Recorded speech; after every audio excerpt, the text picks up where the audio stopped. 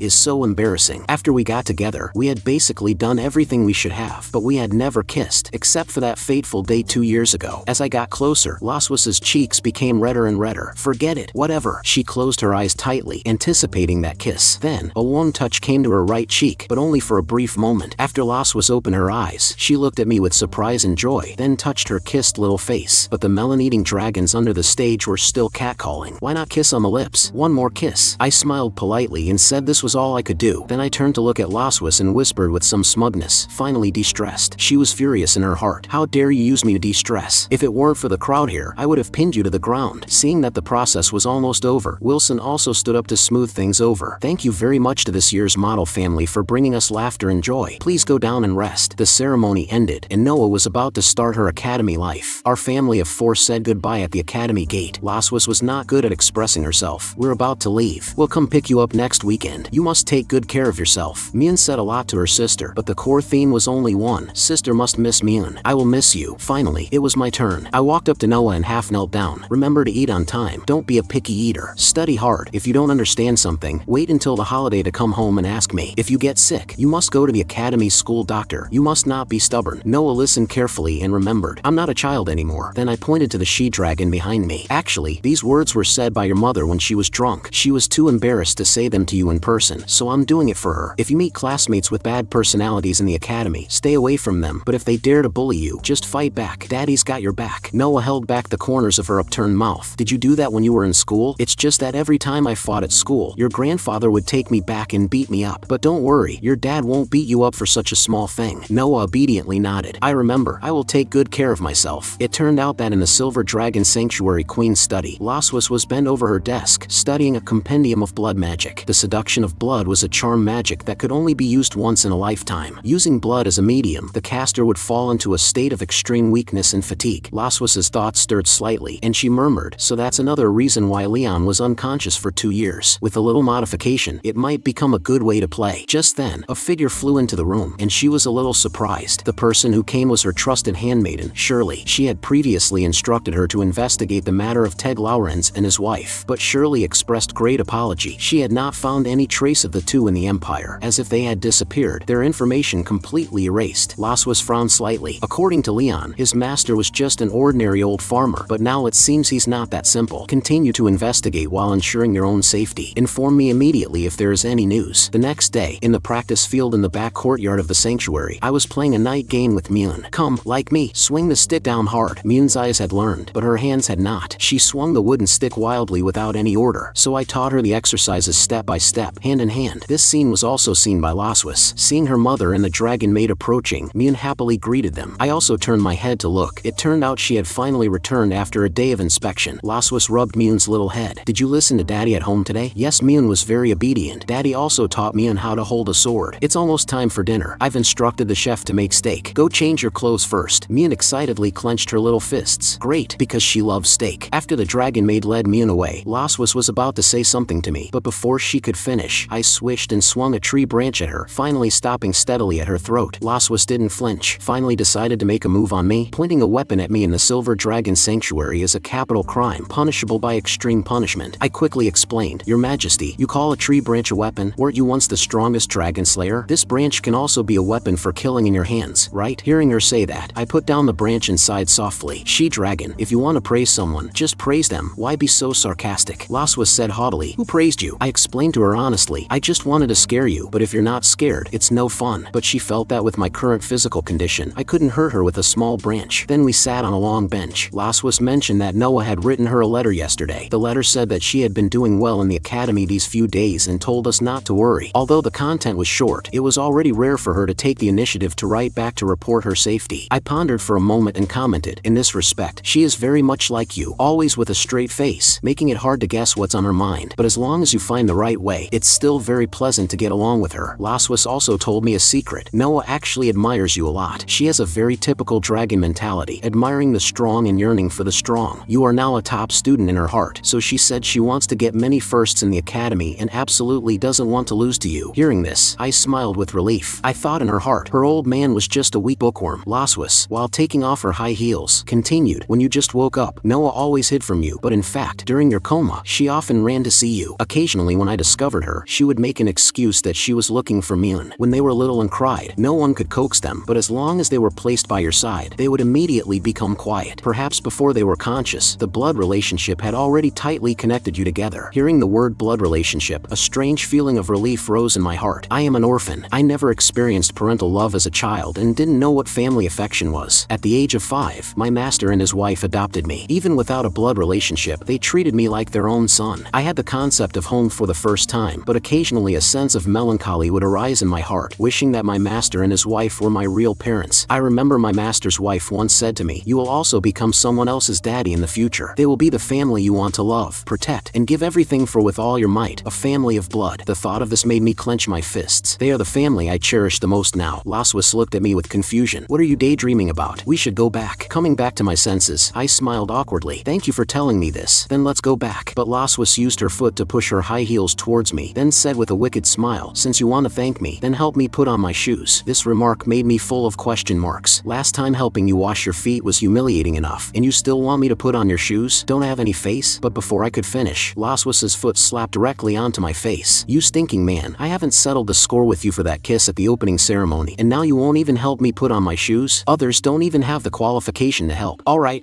I'll do it. I knelt down, picked up Laswas's fair and delicate jade foot with one hand, and tried to put on her high heels with the other. Laswas smiled with great satisfaction. You say you're reluctant, but your actions are quite nimble. Of course, putting on your shoes is much easier than shoeing a donkey. She gritted her teeth in anger after hearing that and kicked me in the face. Fortunately, I reacted quickly and easily dodged, and I didn't forget to mock her. As long as I run fast, you can't hit me. Who knew Laswas would be out for my blood tonight? Our family of 3 stood in the front courtyard of the sanctuary, looking up at the sky at a 45-degree angle. Mune excitedly raised her hands and shouted, "Here it comes! Here it comes!" I saw a huge dragon flying in the air. I roughly estimated that this dragon was several times larger than your transformed form. After hearing this, Laswas gave me some popular science. This is the giant dragon Leviathan. It's huge but not strong in combat. Because of its outstanding endurance and stable emotions, it generally serves as a transport worker in the dragon race. I was very puzzled why she added the description emotionally stable. According to her, a Leviathan, from birth to death, might not even get angry once in its several thousand years of life, so the Academy uses them to transport young dragons. As a magical light pillar shone from the Leviathan's body and connected to the ground, a moment later, Noah's figure appeared in the light pillar, slowly descending to the ground. After Noah landed safely, she said, "I'm back. Welcome home, Noah." As soon as Laswas finished speaking, Mune couldn't wait to pounce into Noah's arms. "Sister, I missed you so much." Then Noah looked at me again, stammering and not even calling out daddy. It seems my older daughter is not used to calling me daddy yet. Seeing this, I quickly smoothed things over. "It's good to be back. Your mother and I have made a lot of your favorite dishes." After dinner was almost over, Noah took out a few report cards from her bag and placed them on the table. Basics of Alchemy and Machinery, 1st place. Introduction to Magic, Young Dragon Edition, 1st place. History of the Dragon Race, Young Dragon Volume 1, 1st place. At this time, Noah held a report card in her hand and said seriously with a straight face, "There is one last subject, the comprehensive physical fitness test, only 95 points. I didn't get 1st place. I'm sorry, Mommy." Laswas smiled and told Noah, "There's no need to apologize. You're already very amazing." "That's right, sister," Mune said. Mommy is right. In Mune's heart, sister is the best. However, despite the comfort and encouragement from her mother and sister, Noah's mood didn't seem to change much. I found that of these two, one was not good at expressing feelings, and the other expressed feelings a little too much. It was still up to me, the old father, to personally step in. I took the report card and looked at it carefully. Running, bench press, pull-ups, these are all basic physical training. The other students in your grade are 4 or 5 years old, so it's normal for your physical fitness to be a little worse than theirs. Then I seriously analyzed with Noah, in your practical combat training, you won 9 out of 10 matches, which is the highest win rate in the class. This shows that although your strength is not as good as those little kids, you are far ahead in terms of strategy and combat skills, so you don't have to be overly hung up on about this 3rd place. You will have plenty of opportunities to surpass them in the future. After my analysis, Noah's expression finally softened a little, and she said awkwardly, "But I heard Mommy say that when you were in school, you were 1st in every subject." Hearing this, I, the old father, was overjoyed. It sounds like Noah is taking me as a role model, but the current situation is not the time to be smug and show off. Actually, Daddy wasn't 1st when I just entered school either. I climbed to the 1st place through hard work and perseverance later. You still have a lot of time. Don't let one failure wear down your spirit. I believe you can do better. "Okay, I know," Noah answered seriously. Seeing her sister's mood improve, Mune curiously looked at me and Laswas. "Daddy is so amazing. If he fought with Mommy, who would win?" Upon hearing this, we both patted our chests and answered in unison, "Me." Obviously, in this aspect, neither Laswas nor I were willing to admit defeat. I proudly puffed out my chest and said triumphantly, "My practical combat training back then was simply an art. Whether it was unarmed combat or weapon and magic combat, no one was my opponent, so of course I'm more amazing." Laswas glanced at me and said lightly, "Although I didn't get as many honors as you in the academy, I only win the crucial games. Didn't you shamelessly ask to marry me back then because you couldn't beat me?" I was not happy to hear that. It was clearly you who couldn't beat me, and that's how we got Mune and Noah, these 2 lovely daughters. We were at loggerheads, and our gazes seemed to spark as they met. As we talked, we decided to go out and have a little match. Mune was both excited and thrilled. "Are Daddy and Mommy going to fight? This is going to be a good show." Noah took her hand and wanted to go watch too. In the practice field, Laswas and I were stretching our muscles, while the 2 daughters sat on a long bench on the side, watching, with a portion of popcorn on their laps. Mune asked, "Sister is also very curious about who is stronger between Daddy and Mommy, right?" Noah looked expectant. "The teacher said that watching masters spar more is also helpful for improving our combat skills." Laswas rubbed her wrists and smiled brightly. "Speaking of which, your body probably hasn't recovered to the level of fighting a Dragon King yet, right?" I was doing lunges, warming up before the fight. So what? The opportunity to fight the Silver Dragon Queen is not common. Of course I have to seize it. Laswas felt that just sparring was boring, so why not bet on something? What's the bet? If you win, I won't touch you for a month. If I win, you have to grant me one request. Although I didn't know what kind of perverted request the she-dragon would make, as long as I won, I could easily take a month off. This was something I couldn't even imagine in normal times. It was simply too tempting. I extended my index finger and pointed firmly at Laswas. Okay, I accept this bet. For my courage and guts. Laswas snorted with a laugh. You've got guts. Then let's begin. Mune on the side was eating popcorn and giggling. Then she accidentally knocked over the juice next to her and let out a scream. We both looked over at the same time. It turned out that just some pineapple juice had spilled. This also became the signal for us to start sparring. On the practice field, our speed was so fast that we turned into two afterimages. When the afterimages became solid again, I had already launched a surprise attack in front of Laswas, raising my fist and attacking her chest directly. The queen crossed her arms in front of her chest and blocked my full force blow at the intersection point. Then she swung her tail. Fortunately, I reacted in time and dodged the attack with a backflip, my hands supporting me on the ground. Then I quickly rotated my arms and kicked towards Laswas. She blocked it with her crossed arms, then slid back a few meters, muttering to herself, I'm not at an advantage in a physical fight with him. I'd better keep a safe distance. I saw a ball of furiously burning purple dragon flame gathering in her hand. I took the opportunity to tease her. It seems your majesty the queen doesn't dare to fight me up close. As long as I can beat you. Laswas finished speaking and threw several balls of dragon flame at me. The attack frequency of the dragon flame was very high, setting off many firelights on the practice field one after another. Waves of heat and tremors followed, but not a single dragon flame hit me. Mune said with a worried look, Daddy has been running away. Is he going to lose? Noah analyzed methodically. He's using pure physical attacks and dodging Mommy's attacks, while Mommy has been using dragon flame to harass and pull away, looking for an opportunity for a surprise attack. This shows that in close combat, Mommy is not confident she can win against him. Mune blinked her beautiful big eyes and praised her sister. Sister knows so much. Noah's little face turned shy. This is what the teacher taught in class. On the practice field, Laswas, who had the upper hand, looked smug. Aren't you very fast? Then try to dodge. I easily dodged the dragon flame and snorted coldly. I'm not only fast, I'm also hard. Laswas chuckled. Then how about this? She clasped her hands together and gathered magical energy again. A thick fog rose up, and her figure disappeared. Suddenly, a huge ball of dragon flame came roaring towards me, but after the smoke and dust slowly dissipated, not only was I fine, but I also provoked her. Your Majesty the Queen. That was too slow. Seeing the electric light flashing around me, Laswas was astonished. This guy is actually using thunder magic to strengthen his body. No one can take away my 1-month vacation. I shouted and charged towards her. Laswas was having a hard time defending herself, but she was very worried in her heart. His magic power hasn't fully recovered yet, but it's too reckless to use thunder magic to strengthen his body to this extent. I need to end the fight quickly. My keen senses found a flaw in Laswas. I supported myself on the ground with one hand, bent my back, and swept my leg to trip her. It was too late when she realized it. I smiled with a look of victory. It seems I've won. I was gathering thunder magic energy in my fist and was about to attack her, but seeing that she was about to fall because of her unstable center of gravity, I quickly reached out and grabbed her, then pulled her with a little force, and Laswas was pulled into my arms, held by her small waist. We were one high and one low. Our four eyes met, our hearts raced, and our little faces turned extra red. Laswas never thought that this stinking man would be so considerate of her. Thank you, she whispered softly. I looked down with a bewildered expression, and she had already slapped my chest. Startled, I flinched. The dragon flame is burning. Is there any water? But I was surprised to find that the dragon flame didn't cause any damage. It went out quickly, and it wasn't very hot. Laswas crossed her arms and said seriously, the battle isn't over. How can you be distracted? The two daughters saw this and ran over. Mune wagged her little tail and asked curiously, who won in the end between Daddy and Mommy? I said with regret, I was careless at the end. I lost this time. Laswas raised her head haughtily after hearing this. I have to admit you are indeed very strong. Without enchanted armor and a handy weapon, you can fight me like this just with physical skills. Before you, no one has ever been able to do that. I clenched my fists in my heart. Of course, if I fought with all my strength, I would definitely be able to beat you. Since you admit defeat, don't forget our bet. This remark was like being hit by several arrows. I had actually forgotten about the bet. Seeing me fall to the ground, Mune looked worried. Is Daddy dead? Laswas chuckled. He just used too much power and collapsed from exhaustion. He'll recover in a while. I first went to the two daughters' room to give my last words. After I'm gone, Noah, you have to take care of Mune. She's still young and doesn't understand things. Mune, you have to listen to your sister and not make her angry. The ones I'm most worried about are you two sisters. You're only over a year old. How can your mother bear to take me away? Noah asked with a puzzled look. Why does it feel like you're going to your execution? Mune on the side had a sudden realization after hearing my description. I saw it in a book. After the female mantis and the male mantis get married, she will eat the male mantis. What a filial daughter of mine, to be able to laugh so happily. At this moment, Laswas came and leaned leaned against the doorway, wearing a purple slip dress. She smiled and explained to the two daughters, "You two go to bed early, don't worry." After speaking, Laswas pulled me away from the room. "You've said enough last words. Hurry up and come with me." After walking into Laswas's bedroom, there were 2 bottles of red wine on the table. She crossed her legs and swirled the red wine glass. "Won't you have a drink with me?" I politely refused her. Laswas's face immediately became stern. "You stinking man, I remember you promised me, and now you won't even have a drink with me?" However, my reason for her was that I didn't feel like drinking right now. Actually, I just wanted to stay rational and not be led by the nose by her. Laswas put down her wine glass. "Actually, I was hoping you would win." I was stunned after hearing that and looked up at her. "If you had won, I would have had to give you a month's leave, and in that month, you could have had a good rest." Hearing this from her mouth made me feel it was unreal. "If you're really that nice, then you could have just admitted defeat at the training ground today, couldn't you?" Unexpectedly, Laswas picked up the wine glass again. I thought of a better way to play. Then she poured all the wine in her hand onto herself, the bright red wine soaking her nightgown. She smiled wickedly. "What I like most is the way you look when you lose to me but refuse to admit it." The rich aroma of wine drilled into my nostrils, exquisite and intoxicating. I was once again trapped with no escape. Laswas actually bit her own lip hard. By the time I reacted, it was already too late. "This feeling, you didn't use that forbidden art on me, did you?" Red magical sigils appeared in my pupils. Seeing my uncomfortable look, Laswas said, "Ever since you used it on me 2 years ago, I've been missing its feeling." So I asked very seriously, "Do you know the price to be paid for this forbidden art?" "You have to think carefully." She smiled calmly. "Of course I know, but I slightly modified the formula to minimize the impact of the blood curse's cost on the dragon's body." This remark left me completely bewildered. Now I just feel so hot, and my mind is a blank. Laswas straightened up, excited. "Great Dragon Slayer, you have now become my captive again." My whole body became extremely hot. Laswas loved to see me like this. "Brave and fearless, upright and unyielding Dragon Slayer, you are about to lose your mind. Do you want to see what you look like now?" As she spoke, she slowly raised her right hand and summoned a mirror. Laswas smiled playfully. "I bought this in Sky City. It's a magical item that can briefly record images." "Leon, quickly tell me your thoughts." My remaining rationality was completely eroded by the magic of the blood seduction. I could only obey. The once cunning and scheming she-dragon had now become a pitiful and delicate wife. She was so beautiful. Laswas was surprised and looked forward to it. So this is what I looked like after being hit by the blood seduction. Time came to the next day. I opened my eyes and saw the morning sun shining on Laswas's silver hair, like unblemished snow in winter, pure and flawless. She had her eyes slightly closed, and her delicate face looked extremely relaxed and comfortable. "Get up. Aren't you usually very self-disciplined?" Even when I gently patted her little face, there was no reaction. I estimated that Laswas was affected by the blood curse and might wake up in a week. Thinking of this, isn't this a good opportunity for me to escape back home? With a normal human body, I couldn't run far in a week, but wearing the black gold armor would be different. Not to mention I still have stamina recovery potions and pills. As long as I run at full speed, it's enough for me to return to human territory. By the time she wakes up and finds me missing, it will be too late. Just as I was laughing out loud, I changed my mind and gave up this plan. It's just that things are not that simple. Thinking about it carefully, it has been 2 years since I left the Empire, and I have no idea what the situation is there now. Moreover, there are still many suspicious points about my capture. Rushing back also has risks. It's better to be cautious. Besides, I had already asked Laswas to investigate the recent situation of my master. Maybe I should wait for their news first. The most important point is that I can't leave my 2 daughters now. "Sister, quickly catch it. Slow down. Don't fall." If I left alone, that little girl Mune would be so sad. The kind that can't be coaxed. And Noah, although she is cold on the surface, she is just cold on the outside and warm on the inside, craving for family affection. I don't want to make them sad and disappointed. I love my daughters deeply. This love comes from the depths of my blood and will never change for any reason, so I still have to stay in the Silver Dragon Sanctuary now. After all, I haven't taken revenge on the she-dragon yet. In a daze, I felt more like a former dragon slayer watching over a dragon king waiting to be slaughtered. For every minute and every second that follows, I will stay by your side, Laswas. For a dragon slayer, a dragon is the most perfect spoil of war. Who says that staying in the Silver Dragon Sanctuary is not a hero? The 2 little dragon girls looked at their mother lying in bed for a day without waking up, Mune's face full of worry. "Is mommy okay?" She doesn't respond when I call her. Noah turned to look at me and questioned, "What did you 2 do last night?" I scratched my head guiltily and explained, "We talked on the balcony for a long time last night. Maybe we caught a cold from the wind then." Then I turned to look at the dragon maid Anna on the side. "It's nothing serious, right? Please rest assured, Your Highness. The sanctuary physician just came to check on Her Majesty. Besides being a little weak, everything else is normal. I will temporarily handle the clan's affairs for Her Majesty these few days. If Your Highness has nothing else, I will go to my duties now." After Anna finished speaking, I let her go. Mune leaned on the bed and gently stroked her mother's silver hair. "Mommy, get well soon. Mune will never make you angry again. She is such an obedient, well-behaved, but also very simple little girl." But I noticed that the she-dragon was sweating a lot. I'll have to help her wipe it off later. On the other hand, Noah, this iceberg little dragon girl, looked at me with suspicion. Are you planning to do something while mommy is unconscious? This remark sounded a bit strange at first. I don't know if Noah had noticed something. I looked at her and replied calmly, Noah, you're overthinking it. I just want to take good care of mommy now. Noah looked at me for a moment and finally said lightly, is that so? That's good. After speaking, she turned to go back and also told Mune to come and see mommy together tomorrow. Although Mune was a little reluctant, she still obediently said good night, daddy to me. For the next period of time, I did plan to take good care of her. I didn't want her to look sick and weak when she woke up and make my precious daughters worry, so I brought a basin of warm water and first washed her face. I gently wiped Laswas's forehead, nose bridge, cheeks with a towel, and whispered, I'm wiping this she-dragon for you because I'm afraid you'll catch a cold. Don't misunderstand when you wake up. She usually shows her big tail, but now she is so weak that she can't even show her tail. After wiping, I thought about changing her clothes as well. I opened the wardrobe and found that the clothes inside were dazzling. I decided to change them according to my own preferences. I touched my chin and thought, I have found similar styles for all the clothes needed, but how to solve the key ears? I can braid them with hair. 2.5 minutes later, everything was done. The Silver Dragon Queen's Beast-Eared Girl limited edition outfit, shining debut. The dragon sigil on my chest began to flash, and for a moment, I was at a loss. Honor in defending the home. I'd better recite the 3 honors and 3 shames of a dragon slayer 10 times to calm myself down quickly. It is a shame to defect to the enemy and betray. It is an honor to be loyal to the empire. It is a shame to collude with the dragon race. After reciting, the dragon sigil gradually dissipated, and I finally breathed a sigh of relief. But today I managed to dress up Laswas so beautifully, it would be a real pity not to record it. I remember that her room happened to have a home camera. After a while of searching in the drawer, I really found it. Come on, wife, give me a smile. Laswas's brow wrinkled, and she let out a sound, which scared me so much my eyes widened, but I quickly realized that I was just scaring myself. The next day, Mune came running over in a hurry. Sister.